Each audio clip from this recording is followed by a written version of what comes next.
الحمدللہ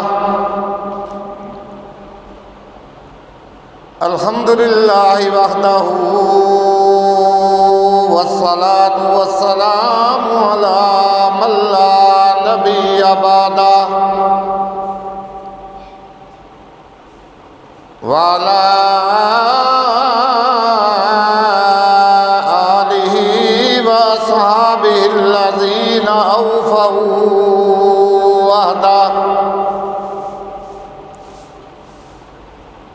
اما بعد فاعوذ باللہ السمیع العلیم من الشیطان الرجیم.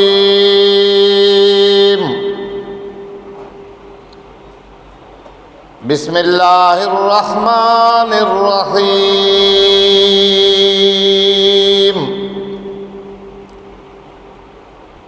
وَإِذِ ابْتَلَىٰ إِبْرَاهِيمَ رَبُّهُ بِكَلِمَاتٍ فَأَتَمَّهُنَّ قَالَ إِنِّي جَاعِلُكَ لِلنَّاسِ إِمَامًا قال ومن ذريتي قال لا ينال عهد الظالمين.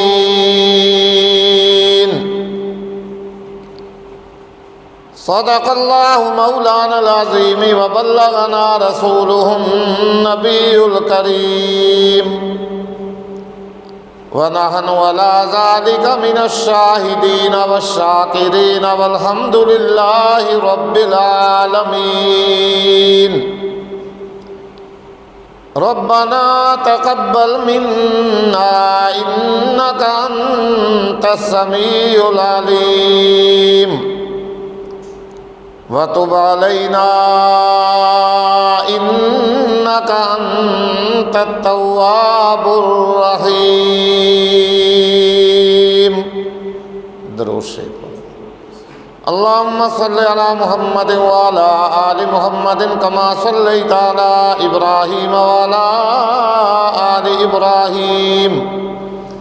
إنك حميد مجيد. اللهم بارك على محمد وعلى آل محمد كما باركت على إبراهيم وعلى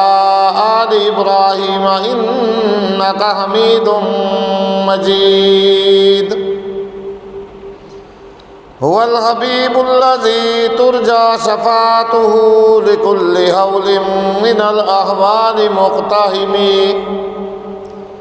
یا رب صل وسلم دائما ابدا علی حبیبک خیر الخلق کلہم. سبحانک لا علم لنا الا ما علمتنا انک انت العلیم الحکیم. رب اشرح لي صدري ويسر لي امري واحلل عقدة من لساني يفقهوا قولي.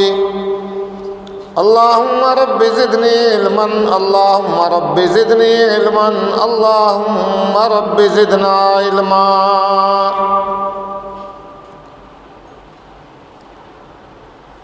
گرامی قدر صد ذی وقار انتہائی واجب الاحترام بزرگوں، دوستوں، عزیز طلباء کرام،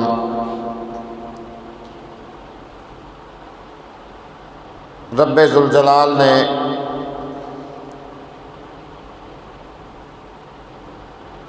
اس دنیا کو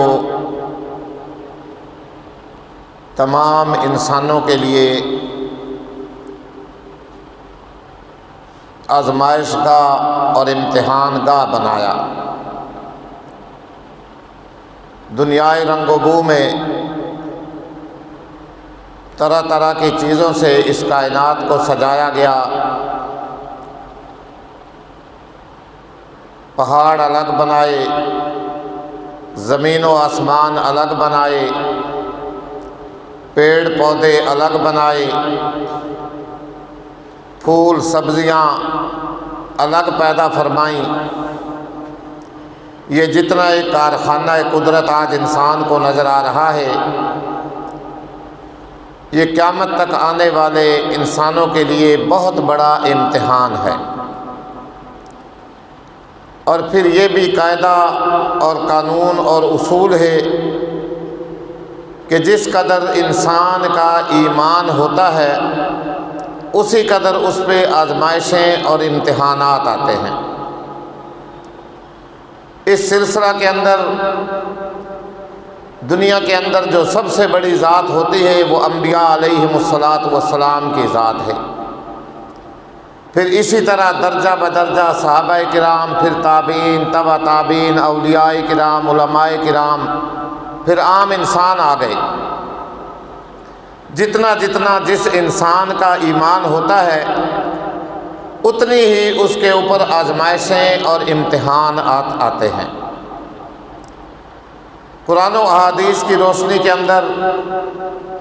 ہمیں یہ بات روز روشن کی طرح واضح طور پہ نظر آتی ہے کہ دنیا کے اندر سب سے زیادہ آزمائشیں جو آئی اور امتحانات جو آئے وہ انبیاء علیہم السلام پہ آئے، پھر ان کے بعد صحابہ کرام رضوان اللہ تعالی علیہم اجمعین پہ آئے، سیدنا آدم علیہ السلام سے لے کر جناب خاتم النبیین حضرت محمد الرسول اللہ صلی اللہ علیہ وآلہ وسلم تک جتنے انبیاء بھی دنیا کے اندر تشریف لائے سب کے اوپر ان کے ایمان کے مطابق امتحانات آتے رہے، اور ان سارے امتحانات کو انبیاء علیہم السلام نے استقلال کا پہاڑ بن کر کے خندہ پیشانی کے ساتھ برداشت کیا، اور کبھی بھی ایک ذرہ برابر اپنے ایمان پہ آنچ نہیں آنے دی۔ خوشی آئی تو اس کو بھی اللہ کی نعمت قرار دیا، آزمائش آئی، امتحان آیا، اس کو بھی اللہ کی طرف سے الحمدللہ علی کل حال پڑھ کر کے برداشت کیا۔ اللہ ہمیں بھی اس بات پہ عمل کرنے کی توفیق عطا فرمائے۔ تو یہ امتحانات کا سلسلہ انبیاء علیہم السلام پہ سیدنا آدم علیہ السلام سے شروع ہوا، اسی طرح چلتا رہا، تو وقت آیا، زمانہ آیا، اللہ کے لاڈلے پیغمبر جد انبیاء جن کو تمام اکثر انبیاء علیہ السلام کا دادا اور باپ کہا جاتا ہے، سیدنا ابراہیم علیہ السلام، جو آیت مبارکہ میں نے آپ حضرات کے سامنے تلاوت کی اس کے اندر اللہ رب العزت نے سیدنا ابراہیم علیہ السلام پہ آنے والے امتحانات کا ذکر فرمایا، ان پہ آنے والی آزمائشوں کا ذکر فرمایا کہ وَإِذِ ابْتَلَىٰ إِبْرَاهِيمَ رَبُّهُ بِكَلِمَاتٍ فَأَتَمَّهُنَّ کہ جب سیدنا ابراہیم علیہ السلام کے رب نے، ان کے پروردگار نے ابراہیم علیہ السلام کو چند باتوں کے اندر آزمایا، چند باتوں میں، چند چیزوں میں ان کا امتحان لیا، فَأَتَمَّهُنَّ تو سیدنا ابراہیم علیہ السلام نے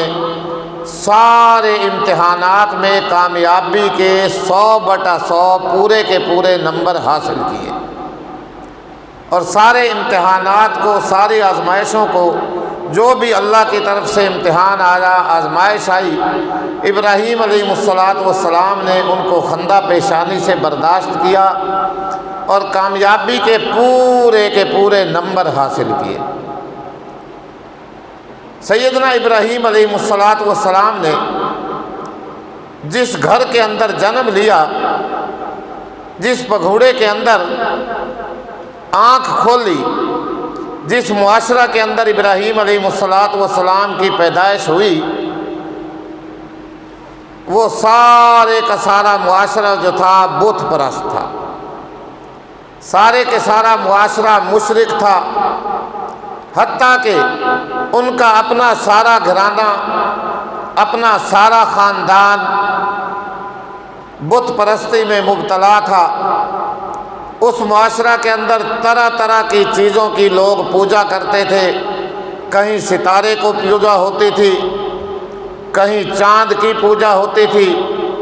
کہیں سورج کو دیوتا اور الہ اور معبود مانا جاتا تھا، کہیں لوگ درختوں کی اور جھنڈیوں کی پوجا کیا کرتے تھے۔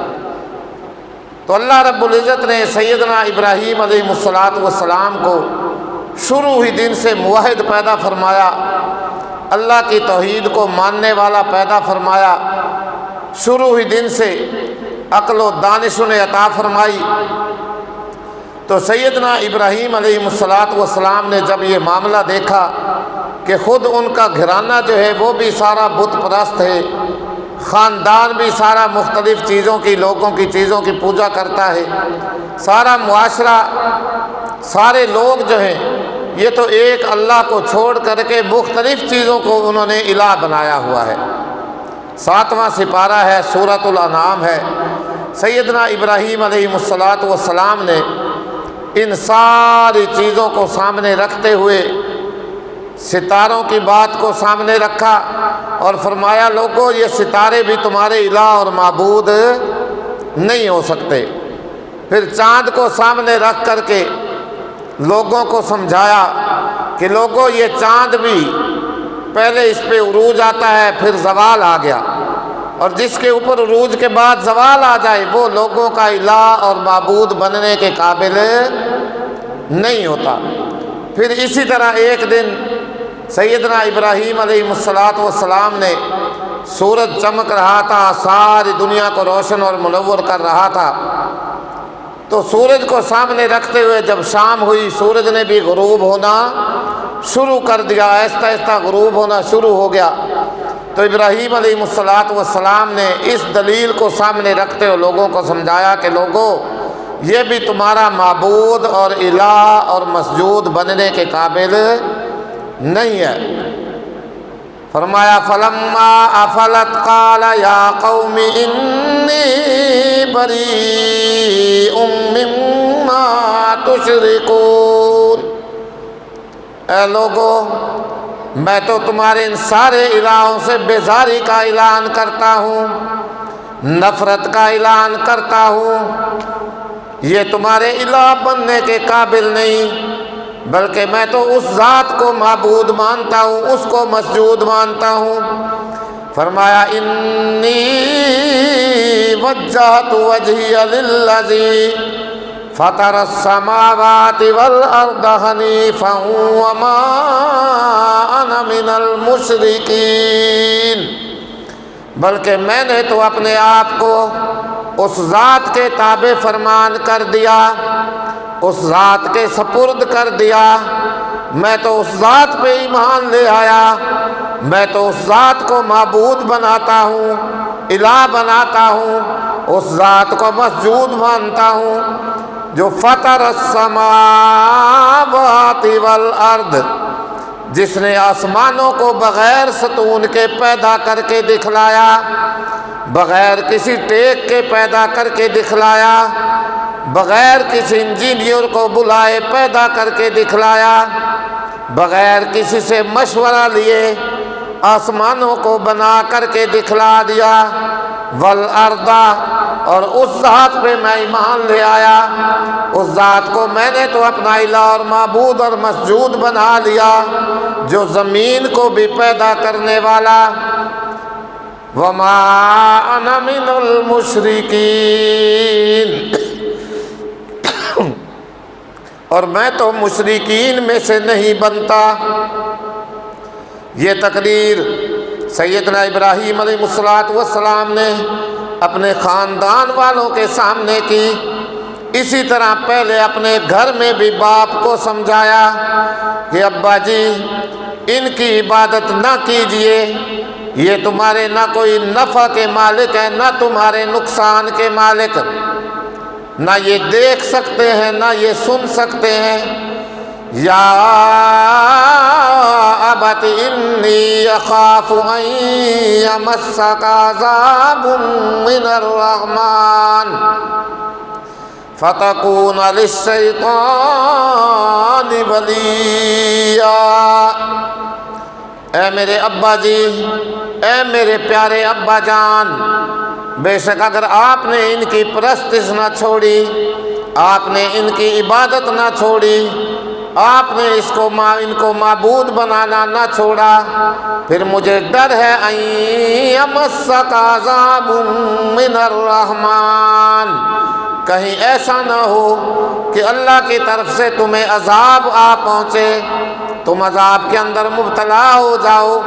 فتکون للشیطان ولیا، شیطان کا دوست آپ نہ بن جائیں۔ باپ نے یہ بات سنی، غصہ میں آ گیا، آگ بگولا ہوا، کہنے لگا قال راغب انت عن آلہتی یا ابراہیم، اے ابراہیم کیا تو مجھے ان معبودوں سے، میرے الہوں سے، میرے خداؤں سے مجھے دور کرنا چاہتا ہے، بیزار کرنا چاہتا ہے؟ لیکن دیکھ لے، ایک بات یاد رکھنا، لئن لم تنتہ لأرجمنک، اگر تو اپنے اس ارادہ سے باز نہ آیا، اپنے پروگرام سے باز نہ آیا، سب سے پہلی آزمائش، امتحان بہت بڑا، جس گھر کے اندر جنم لیا، جہاں پرورش پا رہے ہیں، تربیت ہو رہی ہے، اسی گھر میں سب سے بڑا بت پرست خود باپ، اور باپ کو بھی پھر ادب کا دائرہ سامنے رکھتے ہوئے، ادب کا تقاضا سامنے رکھتے ہوئے سیدنا ابراہیم علیہ السلام نے سمجھایا، اللہ کی توحید اس کے سامنے رکھی، اللہ کی توحید کا بیان فرمایا۔ باپ کہنے لگا اچھا تو مجھے ان میرے الہوں سے، میرے خداؤں سے، میرے معبودوں سے دور کرنا چاہتا ہے، مجھے ہٹانا چاہتا ہے؟ لئن لم تنتہی، اگر تو اپنے اس منصوبے سے، اپنے اس پروگرام سے باز نہ آیا نا، کہنے لگا لأرجمنک واہجرنی ملیا، سب سے پہلی آزمائش امتحان آیا۔ باپ کہنے لگا اگر تو یہ اعلان توحید کرنے سے باز نہ آیا تو میں تجھے پتھروں سے سنگسار کروں گا، پتھر مار مار کے تجھے سنگسار کر دوں گا۔ واہجرنی ملیا، اور جا، چلا جا، مجھے چھوڑ دے، اس گھر سے نکل جا، یہاں سے چلا جا، تیرا ہمارا کوئی تعلق نہیں۔ سیدنا ابراہیم علیہ السلام نے فرمایا قال سلام علیک، اے ابا جی ٹھیک ہے، میرا آپ کو سلام ہو۔ سیدنا ابراہیم علیہ السلام نے گھر سے علیحدگی اختیار کر لی، تھوڑا سا اللہ کی توحید کے دائرہ کو اور بڑھایا، چلتے چلتے چلتے چلتے یہ بات جو تھی نا، بادشاہ وقت جو نمرود تھا، وقت کا ظالم جابر بادشاہ حکمران، اس تک بھی یہ پہنچ گئی بات۔ چنانچہ پھر اس کے ساتھ سیدنا ابراہیم علیہ السلام کا مناظرہ ہوا، بحث مباحثہ ہوا، جس کا ذکر اللہ رب العزت نے تیسرے سپارے کے تیسرے رکوع کی ابتدائی آیات کے اندر فرمایا الم تر الی الذی حاج ابراہیم فی ربہ ان آتاہ اللہ الملک، کیا میرے پیغمبر محمد الرسول اللہ صلی اللہ علیہ وسلم، کیا آپ نے اس شخص کو نہیں دیکھا جس نے ہمارے پیغمبر سیدنا ابراہیم علیہ السلام سے جھگڑا کیا، باس مباحثہ کیا، فی ربہ، اس کے رب کی توحید کے بارے میں، اس کے رب کی وحدانیت کے بارے میں، اس کے رب کی ربوبیت کے بارے میں اس بندہ نے ہمارے پیغمبر سیدنا ابراہیم علیہ السلام سے مناظرہ کیا، بحث مباحثہ کیا۔ تو سیدنا ابراہیم علیہ السلام نے فرمایا اذ قال ابراہیم ربی الذی یحیی و یمیت، کہ تم نے جو یہ مختلف قسم کے الہ بنائے ہوئے ہیں، معبود بنائے ہوئے ہیں، مسجود بنائے ہوئے ہیں، یہ تو تمہیں نہ نفع دے سکتے ہیں نہ نقصان پہنچا سکتے ہیں، نہ تمہاری زندگی کے مالک نہ تمہاری موت کے مالک، اور میرا رب تو وہ ہے ربی الذی یحیی و یمیت، جو زندہ بھی کرتا ہے اور مارتا بھی ہے، جو زندگی کا بھی مالک ہے اور موت کا بھی مالک ہے۔ میرا رب تو وہ ہے جو زندگی بھی بخشتا ہے اور موت بھی دیتا ہے، زندگی کا بھی وہی مالک ہے اور موت کا بھی وہی مالک ہے۔ نمرود جو تھا عقل کا کورا تھا، عقل کا اندھا تھا، قال انا احیی و امیت، کہنے لگا یہ کام تو میں بھی کر دیتا ہوں، یہ کام تو میں بھی کر دیتا ہوں۔ دو آدمی بلائے، ایک جو ملزم تھا اس کو بری کر دیا اور جو بے گناہ تھا اس کو پھانسی لٹکا دی، سولی پہ چڑھا دیا، اور کہنے لگا یہ کام تو میں بھی کر کے دکھلا سکتا ہوں، میں بھی کر لیتا ہوں یہ کام۔ تو ایک کو مار دیا اور دیکھو ایک کو بری کر کے زندہ کر دیا۔ سیدنا ابراہیم علیہ السلام سمجھ گئے کہ شاید اس کو جو ہے نا اس بات کی سمجھ نہیں آئی۔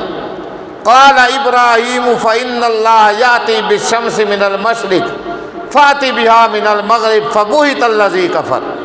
تو سیدنا ابراہیم علیہ السلام نے فرمایا اچھا میرا رب تو وہ ہے جو سورج کو مشرق سے طلوع کرتا ہے اور مغرب میں غروب کرتا ہے، اگر تو بھی مالک ہے، ساری اتنی طاقت تیرے اندر بھی پائی جاتی ہے نا، تو پھر تو سورج کو مغرب سے طلوع کر کے دکھلا اور مشرق میں غروب کر کے دکھلا، پھر میں تجھے مان جاؤں گا کہ واقعی تیرے اندر بھی خدائی طاقت ہے یا تو خدا بننے کے قابل ہے۔ فبہت الذی کفر، بس وہ وہاں پہ پھر حیران ہو گیا اور لاجواب ہو گیا۔ واللہ لا یہدی القوم الظالمین، اللہ ظالموں کو ہدایت